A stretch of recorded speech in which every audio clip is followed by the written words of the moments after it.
to the Unwrapped Leader, where we get raw, real, and relevant in your new network marketing so you can become a gifted leader.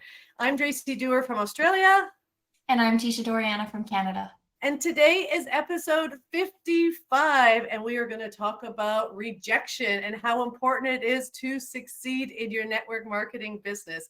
Yeah, I talked about the big old naughty word, rejection, and I'm actually quite excited about it because rejection to me is, I think everybody hates being rejected. Clearly, obviously, elephant in the room, we all hate being rejected.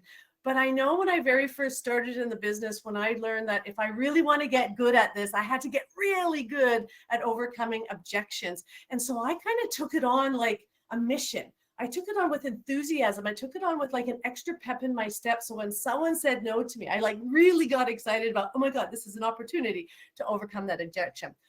But I think what was most importantly, it was an opportunity to lean in and listen to what they were really what their real objection was. And so that's what today's episode is going to be about. I want to share and talk with you and Teisha and I on how we can overcome objections with some simple techniques, as well as what are the most common objections and how to prepare yourself through the season. So that's what you can look forward to.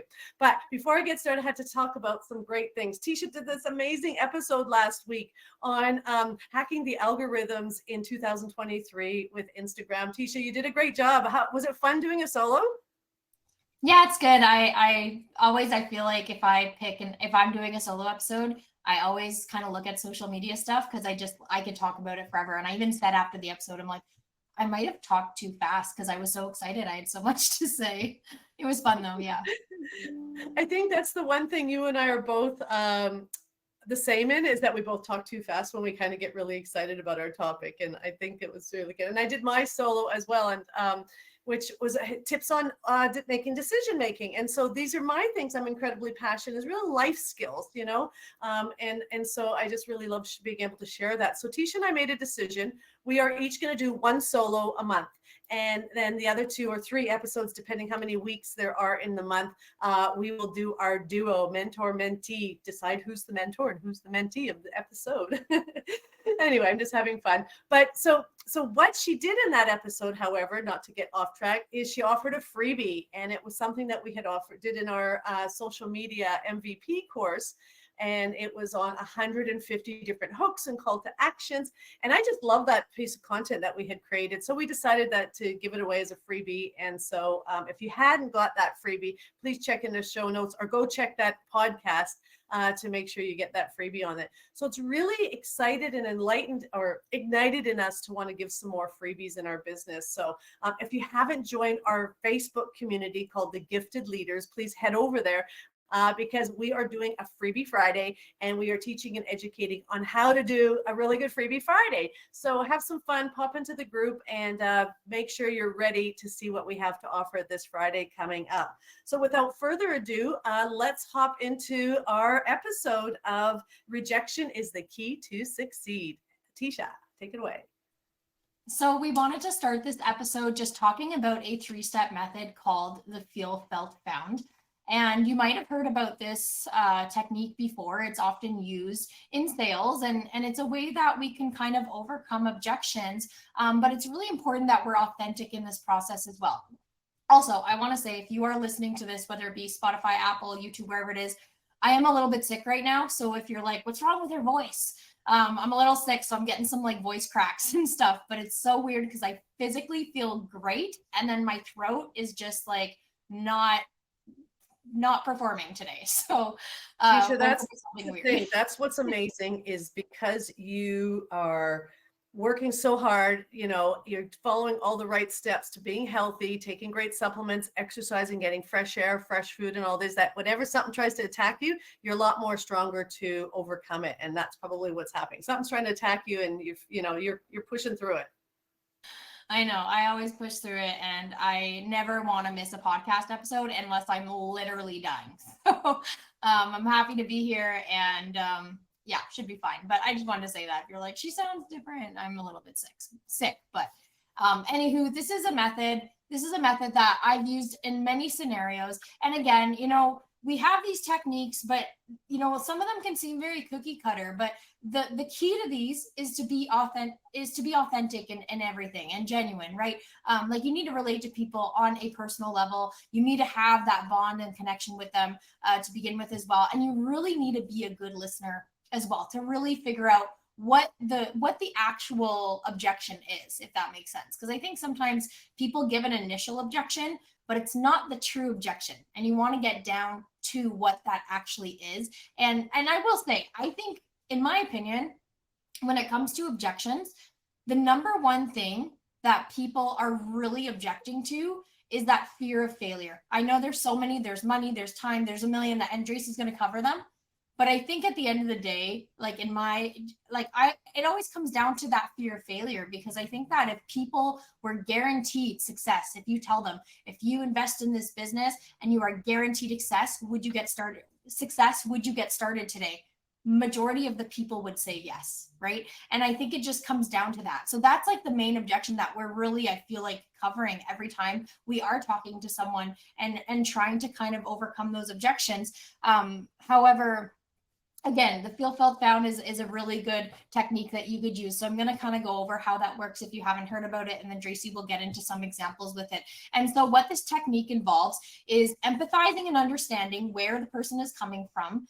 And then you want to be relatable to them, right? And maybe they say something that isn't relatable, and that's okay, but know that it relates to somebody. So that's an important key, is that it's going to relate to somebody. If they have that objection, many other people have probably had this objection if it's not you.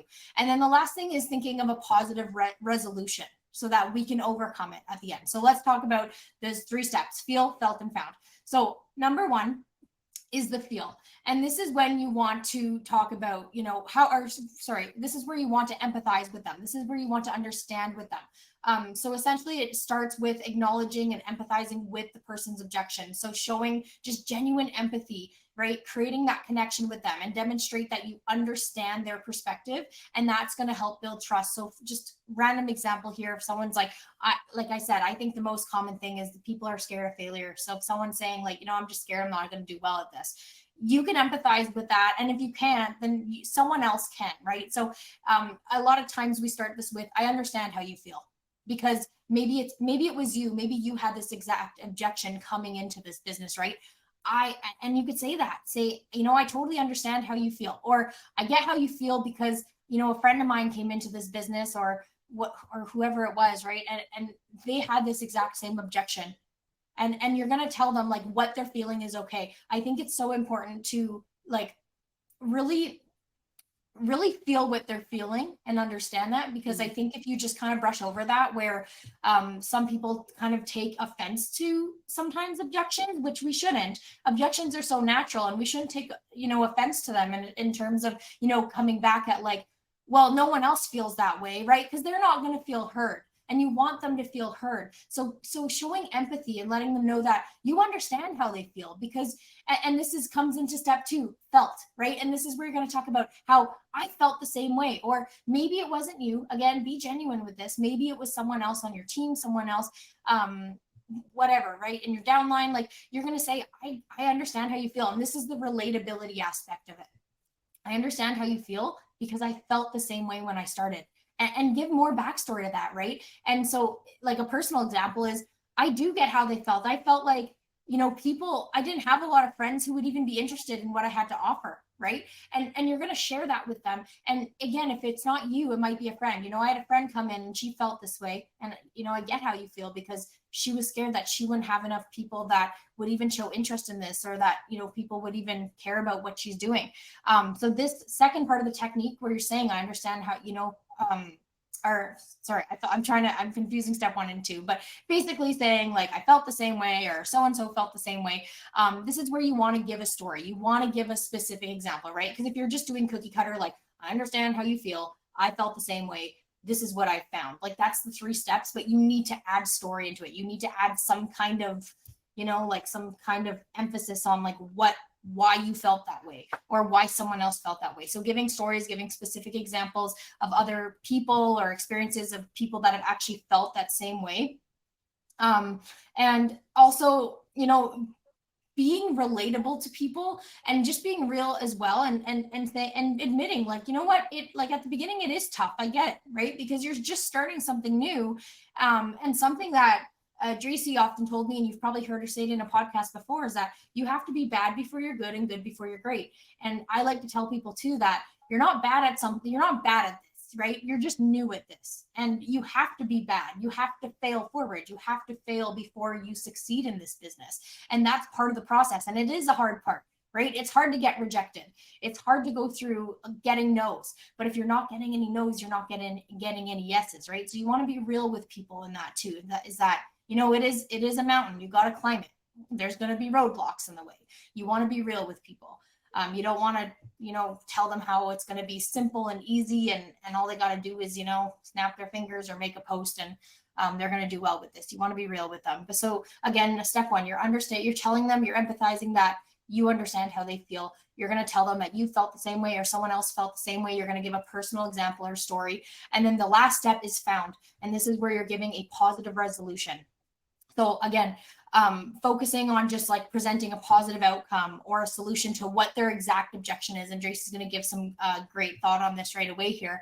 But just sharing with others that you've found a resolution, you discovered, you know, the benefits of the product or the service, or you know, you're just providing reassurance, and you're addressing their objection directly. So let's do an example again of I'm just going to do the failure one, because that's the one that I feel like is the most common. It's like, I understand how you feel with this. I actually felt the same way when I came in. I thought that, you know, people wouldn't even care what I had to offer, and like, who am I, you know, like, why are people going to listen to me? And that's honestly how I felt.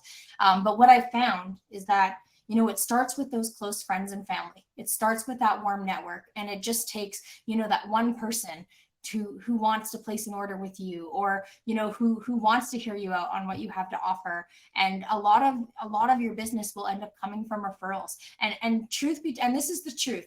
Right now, today, my best customers are people that aren't family or friends. They're people that I've just met along the way through referrals, people that I've been introduced to through this business from other customers. So really, it only takes couple key people who are, you know, willing to listen, a best friend, maybe it's a parent, a sister. And so that's how I would overcome that objection, is just empathizing with them, showing that relatability through a personal story, and then giving them a positive resolution. And so I'm going to let Dracy actually talk about a few of those, because I think that's, you know, the most important part is, what is a positive resolution? Sometimes an objection like money or time, it's like, how do you overcome those? Like, what is the positive resolution out of that? So I hope I explained that well. I felt like I kind of went in circles a little bit, to be honest, but I hope that came across. So I'll let you. I think you did a great job. Teisha, that's awesome tips. And I'm just so proud to see you taking that philosophy and method, because, you know, like, that was something that I was taught and learned a long time ago, and that you've embodied and utilize this in your business. But the biggest tips we could give people is practice on your family. Practice with your kids, you know, because they're always going to give you an objection. Trust me, we know they're the biggest objections, the biggest skeptics.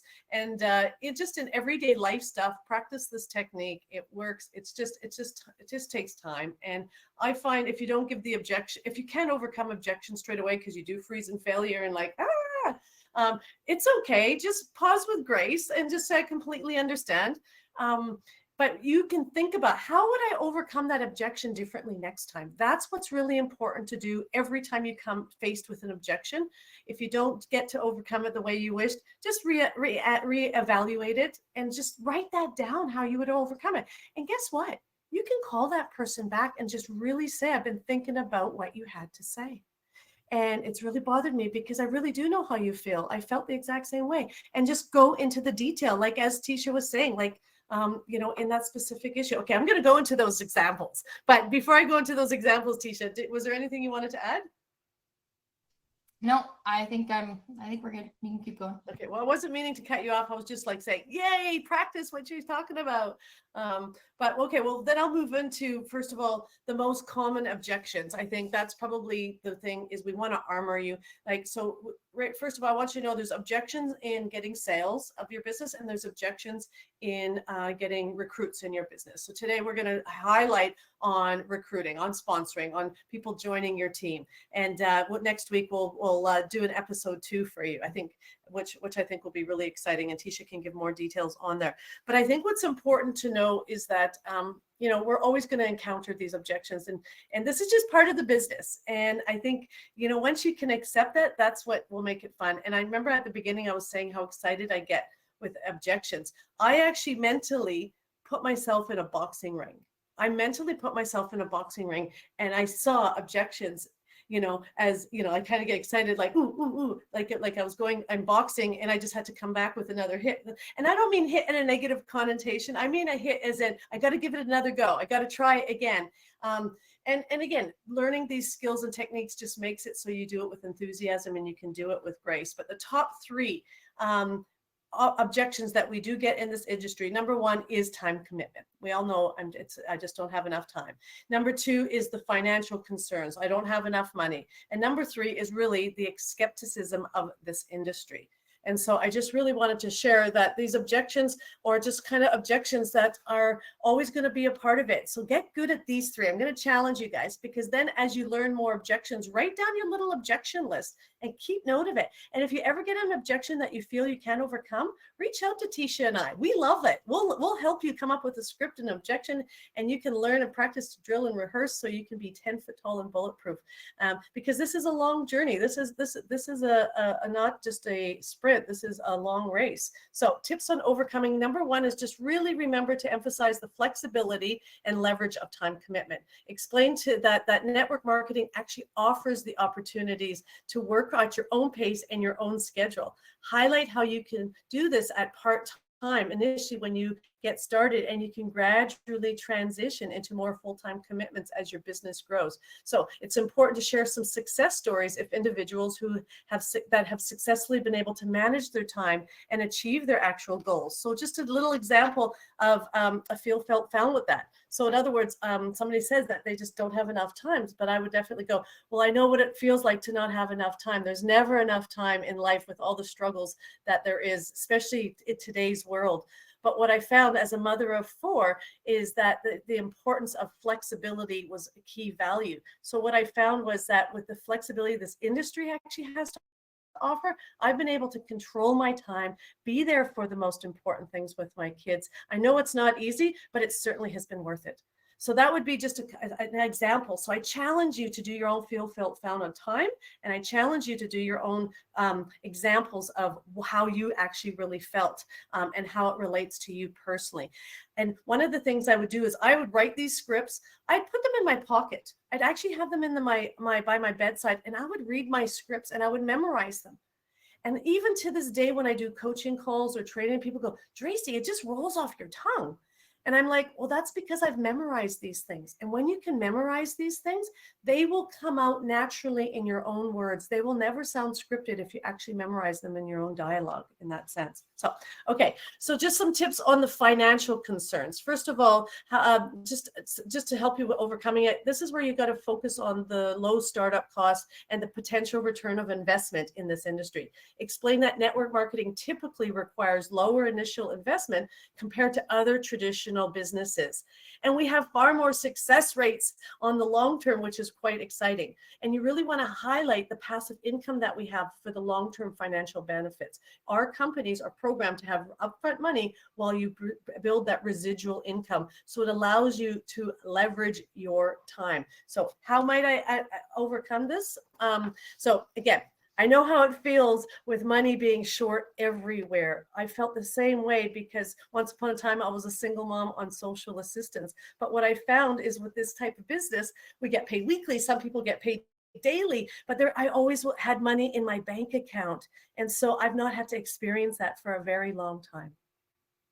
All right. So again, I challenge you to do the same exercise for that specific one on financial concerns. Okay.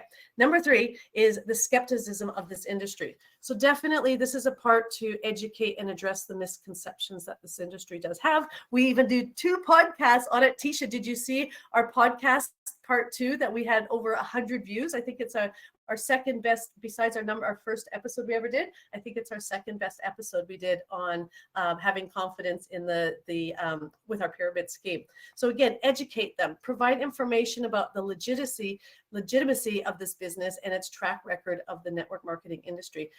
The facts of this is that they're there, okay? But we know stories tell. And so I know my personal story of being able to be full-time in this industry, over earning a 6-figure income for the last 30 years. Find the stories in your company. Maybe your own personal story, what you made in your first 30, 60, 90 days. Again, stories are really important. Personal stories of people that you can actually talk about. All right, so an example of this getting skepticism in the business is I understand how you feel, because this industry has taken a hard hit. And, a lot of people do feel that it's a pyramid scheme. But what I felt by myself personally is that even my family and friends kind of gave me a little bit of resistance in it. But what I found is there's so many great success stories, and it's legit. It wouldn't be here in this business if it was illegal. And these companies have so many success stories. We have more people in this industry earning a 6-figure income than any other industry. And I know people personally myself. So, honestly, do the research on this. It's a great objection to overcome. And I honestly feel if you can learn these 3 objections, you are going to be 10 foot tall and bulletproof in your business. So before I let go, I just want to prepare you with a few things as you learn to overcome objections. Always overcome the objection maybe before it even comes. So if you're doing a presentation or you're doing a lead-in, plant those seeds. If somebody thinks that that this business is flexible, plant the seeds that this business allows you to have more time. Plant the seeds, how the legitimacy and how many people that are successful in this industry. If you learn to plant those seeds before, less chance of people that know you are going to give you those objections. The other one is seasonal. Always think about the most common objections that you're getting at this time of the year. So in other words, this is summertime. What are the most common objections at summertime? And it's usually time poor, this time of the year. The other thing is that people are less likely to social in the sense with in a business sense, but they're more likely to social personally. And that's why it's so great that, social media and having our, laptops and phones, it's a lot easier to do business this time of the year. But just find out what those objections are and learn to overcome them for yourself personally. Same with the holiday season. That's, again, time and money strain time of the year. Prepare yourself. And so I always say what you're going to overcome in the next 30, 60, 90 days, so you can, of course, learn to overcome that. And it's part of your preparation in there. So instead, in saying all those things, my biggest tips is prepare yourself, learn to overcome the objections, memorize them, get excited about them, have fun with them. And again, do your own research to know that for yourself personally, it's part of the business and you're going to have some fun along the way. Awesome. Love it. And I agree. Those are like the main objections that we normally get. And I still do think, though, that all those come down to like time, money. Like I always like to ask people too. The only thing I would add to this is like when people tell me like, it's just time or it's just money. I always say, I totally understand. Like if you had the money right now, is that the only thing holding you back? I like to figure out if there's anything more than that. And sometimes there is, a lot of times there is. And I think it all comes down again to just that fear of failure. People are scared they won't succeed. So I think it's so important to just pump them with, confidence and also pump them with like, the resources and everything that you will have to offer when they get started, like what is walking them through, this is what it would look like when you got started. And that has been something that has really worked for me, is just, giving people that hope and giving people the understanding of like, when you come in here, when you come and start something like this, you're going to be supported. You're not walking alone. And I think sometimes that really helps even with the money objection, because, I don't have the money to do this. Sometimes it just means like, I don't think I will be successful. So if I spend the money, I'm scared I won't get it back. Right. And again, it just comes down to that like fear of failure. So by letting them know, I totally understand where you're coming from. Listen, this is the game plan that we're going to equipped you with when you come in, so we can start getting you to make that kid investment back right away. And that's kind of what I like to break down for people, because that's going to paint the picture of exactly, this is my game plan for you. All you got to do is run with this. And a lot of times people are like, okay, you know what? I need to give this a try. And so that's just another way to overcome that one too. I've found that has really, really worked for me. So yeah, that's good.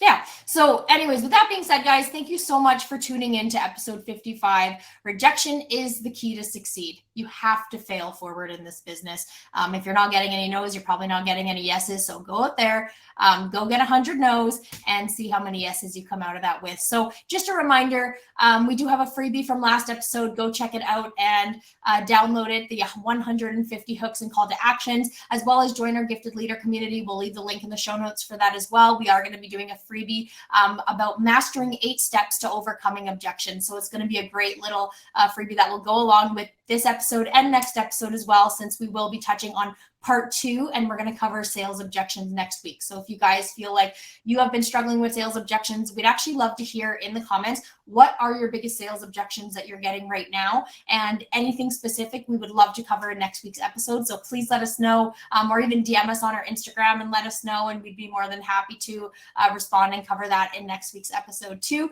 But last but not least, like, comment, subscribe, share with your teams if you feel that this would be beneficial to them. And we can't wait to see you guys next week for episode 56. So we'll talk to you guys later. Bye. Bye.